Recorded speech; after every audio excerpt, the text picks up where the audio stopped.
I'm Nathan Rutherford, and welcome to Myth Madness. Welcome back. After a nice summer break, it's time for episode 23 of Myth Madness. In the previous 22 episodes, I focused on Greek mythology. I went over the Greek myths of creation and introduced each of the gods, trying to show how they were born, how they gained their responsibilities, and the main myths of each. In those episodes, I was careful to point out the different versions that exist for different myths and told what source we have that version from and what date that source is approximately. My goal was twofold. First, I wanted to show that different versions of the myths simply existed.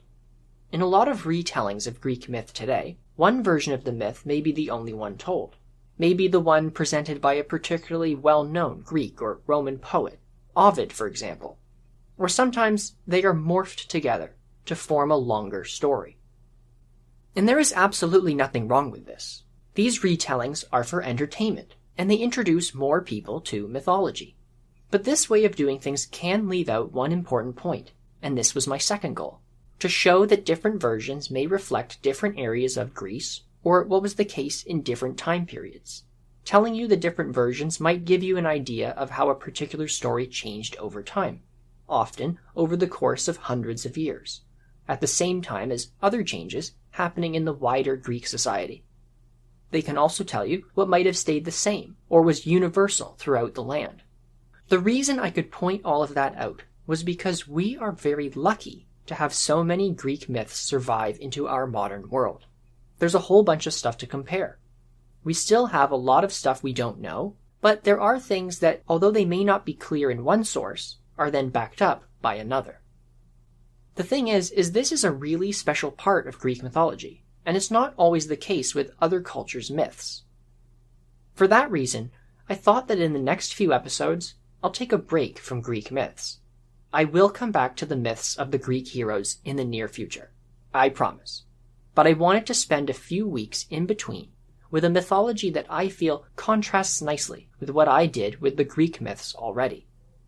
One of the reasons I started my podcast with Greek myths was because a lot of people are familiar with ancient Greece and Greek myths in general. But you may not have heard about Hittite mythology, or know who the Hittites were. Over the next few episodes, I'm going to talk about Hittite myths, the ones we know anyway. So first off, who were they? The Hittites were an ancient people that built an empire in the hot, dry plains and mountain valleys of central Anatolia, the plateau that makes up most of today's Turkey. The Hittite Empire existed from about 1650 BC to 1190 BC, but their civilization also goes back in some form even earlier. That makes the Hittites an incredibly ancient people, more so than the Greeks. In my previous episodes, I talked about ancient Greece and often shared sources from archaic Greece and classical Greece, so approximately from 800 BC to 300 BC, and afterwards. Sometimes I talked about that earlier predecessor civilization of ancient Greece, the Mycenaeans, when I talked about the possible origins of Greek gods. The Mycenaean Greeks were around from roughly 1750 BC to 1050 BC. That means that the Hittite Empire existed at the same time as the Mycenaeans, hundreds of years before Hesiod, Homer, Ovid, and Apollodorus. In broad strokes, let me tell you about the Hittites. Their origins are fairly complicated, and to top it off, they didn't even really call themselves Hittites. The Hittites were actually made up from at least two different groups, and this is going to become really important when I talk about their myths and religion later. The two main groups were the Hattians and the Neshites. The first group, the Hattians, were from Anatolia. They probably go back to before 2500 BC, so almost 4,500 years ago. The Hattians lived in an area that is almost smack dab in the middle of modern Turkey. They lived in the valleys surrounding the Kızılmak River, which the later Hittites called the Marashantia. These riverlands were broken up into a series of small city-states run by priest kings. The main city was called Hattush, or Hattusa, and around the Marashantia River, the Hattian people lived for centuries. They traded timber and wool to visiting foreign merchants, and occasionally they fought amongst themselves. And then something changed. Sometime before 2000 BC, new groups of people arrived in Anatolia. The Luwians were a people who eventually ended up in western and southern Anatolia. Another group eventually ended up in central Anatolia, very close to the Hattians. These people called their language Nasili, and they built a city called Nesha in the area. I'm going to call them Neshites. These Neshite tribes either conquered the Hattians or gradually absorbed them. But either way, by war or peace, the two cultures were basically combined together. I use the word Hittites to describe the combination that came out of these two groups coming together. But you should know, some archaeologists also use the name Hittite as another name for the original Neshite group too. These new Hittite tribes were eventually united by a man named Hattusili, and the old Hattian city of Hattusa became the capital of the new Hittite kingdom. The Hittites kept the name of the old Hattians and called their kingdom the Land of Hatti. The Hittites were ruled by an autocratic great king who served as head of the army, a judge, and the high priest of the Hittite religion. The king had his royal court in Hattusa. This was the case most of the time, but there were a couple times where a king moved the capital to another city. The king was helped in his rulership by a number of officials, often with ties to the royal family, and some of them had some kind of independent authority too. One early king established a kind of general assembly called the Pancus. It was basically a court, and it made laws that even the king had to follow. The Pancus was eventually gotten rid of during the later period of the Hittite Empire, when the king became much more of an important central figure. Over the course of Hittite history, there was a lot of murder and intrigue between different rivals for the throne. Brothers killed brothers, sons killed fathers, uncles killed nephews. These fights between members of the royal family caused significant problems for the Hittites at various points in their history. There was also the problem of fierce mountain tribes living in the region surrounding the Hittite homeland. They often raided towns, and one group, the Kaskas, actually captured or sacked the capital city Hattusa several times. But the Hittites also made lots of treaties and alliances with smaller states across Anatolia. They accepted less powerful kings as vassals, often forcing them to accept Hittite overlords.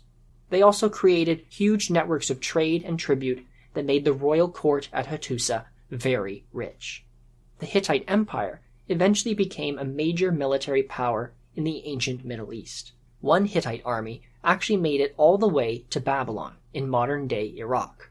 Babylon was probably the largest city in the world at that time and was the cultural capital of the entire Middle East region. But the Hittites sacked the city, ending the ruling dynasty that was descended from the earlier and famous Babylonian king Hammurabi. The most powerful Hittite king was a man named Suppiluliuma I. I love his name, Suppiluliuma. He lived around 1350 BC. He expanded the empire to its largest extent and conquered the territory of Aleppo in Syria. This was a very important event, as control of this region linked the Hittites with trade routes running through the rest of the Middle East, and they would continue to fight over this area for years to come. Suppiluliuma conquered smaller states in Anatolia and also fought against the powerful empires of the Assyrians, Egyptians, and another kingdom called Mitanni. Suppiluliuma made the Hittites the dominant power in the Middle East for a time. In 1274 BC, the Hittites fought the famous Battle of Kadesh against the ancient Egyptians. This was a huge battle fought in what is now Syria. The armies fought with horse-pulled chariots and possibly had 6,000 of them in combat in total, the most chariots ever used in any battle ever. Later, the Hittite Empire entered a period of decline before facing the entire collapse of their civilization around 1180 BC. This was after the capital Hattusa was burnt to the ground, probably by mountain tribes. It's very cool stuff, and those are just some broad strokes to give you an idea of how important the Hittites were in the ancient world, hundreds of years before ancient Greece, even though a lot of people are not really familiar with them today. But obviously, this is a pod about mythology, so I'm more interested in talking about the religion and myths of the Hittites and the parts of their culture that complement that. But if you want to know more about Hittite history, especially what different kings did, what lands they conquered, and what happened to the Hittites after their civilization collapsed, I'd suggest checking out another podcast called The Ancient World by Scott Chesworth. He's been doing his podcast for a few years, and he goes into detail on the history of several ancient cultures from the Middle East, like the Hittites, Assyrians, Babylonians, and Egyptians. But let's get back to Hittite mythology. I wanted to talk about the origins of the Hittites and how the Hattians and Neshites came together, because that same mixing was very important for the development of the religion as well. The myths of the Hittites included gods and goddesses originally worshipped by the Hattians, Neshites, and others. Let's start with the Hattians. We don't know a lot about them, but we do know that they had a storm god named Taru, and his special symbol was a bull. His mother was the mother goddess Kataha, or Hanahana. The Hattians had a sun goddess named Rurunshimu, and a moon god named Kasku. Gods related to water and earth were also very important to the Hattians. The names of various Hattian gods were carried over into later Hittite mythology. The Luwians were the group of newcomers that settled in western Anatolia, while the Neshites went more to the east. I think the Luwian gods might give an idea of some of the original gods of the Neshites before they mixed with the Hattians. Tarhund was the most important god of the Luwians, and he was also a storm god.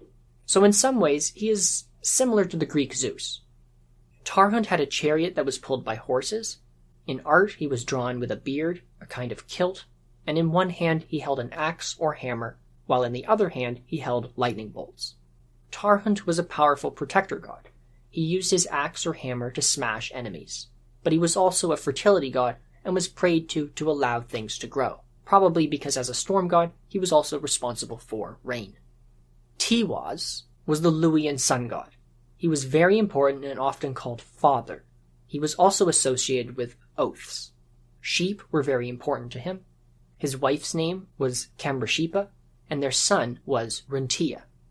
Runtia was a god of the hunt and was linked to deer. He is shown with a bow and arrow. His wife was the goddess Ala, who we don't know much about. Shanta was a Luwian god of death. Not much is known about him, but worshippers did call his name when they wanted to curse their enemies, hoping Shanta would eat them or feed them to dogs.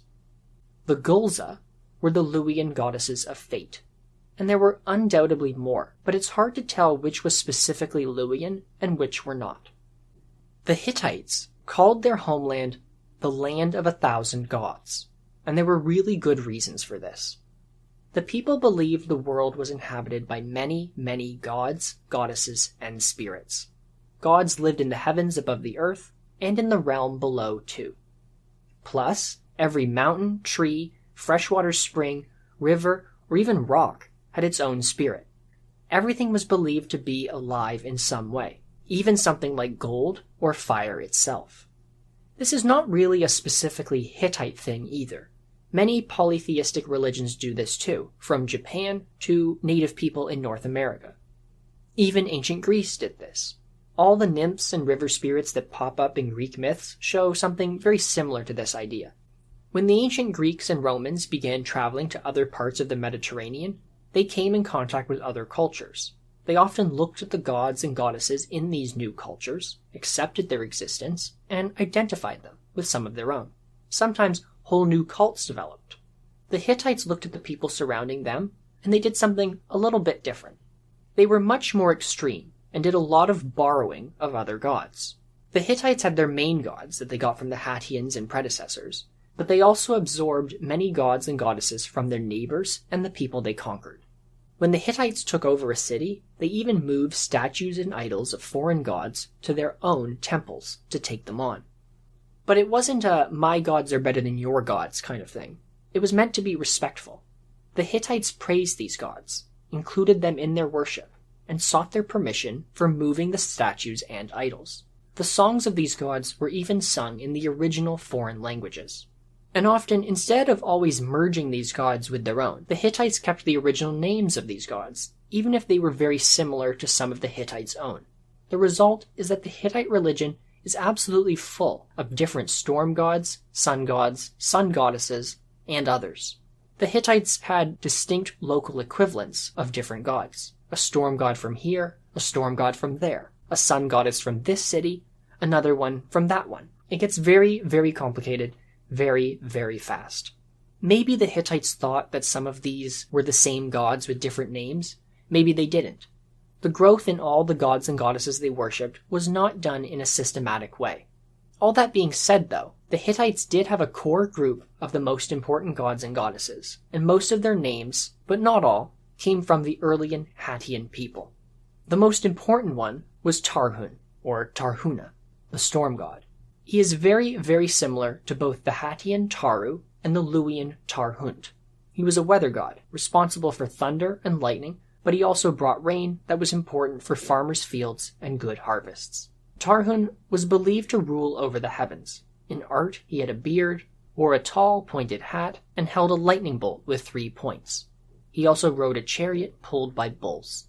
The wife of Tarhuna was a sun goddess. She is a later version of the Hattian sun goddess Urunshima. The city of Arena was the center of her cult. Tarhun and the sun goddess had several children. One of their sons was Telepena. Like his parents, he was a very important god as he was responsible for fertility and farming. The daughter of the sun goddess was Mazula, and she in turn had a daughter named Zintui. The two of them were worshipped closely with the sun goddess. Karunta was the Hittite god of wild animals and hunting. His special symbol was the deer. He is very similar to the Luwian god Runtia, and there is likely some link between the two. Another important goddess was Hanahana. Her name uses the word Hannah. This is the Hittite word for grandmother. So Hanahana means grandmother. Naturally, she served as a mother goddess. That's just a tasting of various Hittite gods and goddesses I'll be talking about in the next few episodes. There was also a moon god and a couple other solar deities too, and since it's the land of 1,000 gods, many, many more. Before I finish today, I want to talk about one more group of people that was very influential on the Hittite culture and mythology. Those people are called the Hurrians. So who were they? The Hurrians were an ethnic group that lived on the border regions of what is now eastern Turkey, northern Iraq and Syria, and western Iran. Like the Hattians, they go back to around 2500 BC and controlled several rich city-states in the region. Over the course of their history, the Hurrians were close eastern neighbors of the Hattians and Hittites. Unlike with other cultures of the ancient Middle East, the Hurrians did not seem to have had very many cities built around palaces and large temples. Hurrian communities became the vassals of many ancient Middle Eastern rulers and various empires, especially the Hittite Empire, which contained a large population of Hurrians. As I mentioned before, the Hittites often completely adopted foreign gods into their religion, and they did that with the Hurrians more than anybody else. In fact, when I go more into specific Hittite myths in the next few episodes, some of them are very much of Hurrian origin, or at least have close Hurrian versions. This process occurred gradually, but the Hurrian influence grew over time. Eventually, in the 13th century BC, the Hittite king actually started major religious reforms. The Hurrian gods were officially incorporated in among the Hittite gods. The confusing, ever-growing mess of overlapping gods and goddesses was made a little bit more simple. A number of Hurrian gods began to be officially seen as direct equivalents of Hittite gods. Some of them were already very similar and likely worshipped together anyway. And that's all for today. This episode was intended as an introduction to the Hittite civilization and all the different things that mixed together to influence its mythology. In the next episodes, I will go into more detail on the surviving myths of the Hittites and Hurrians. Stay tuned, and thank you for listening.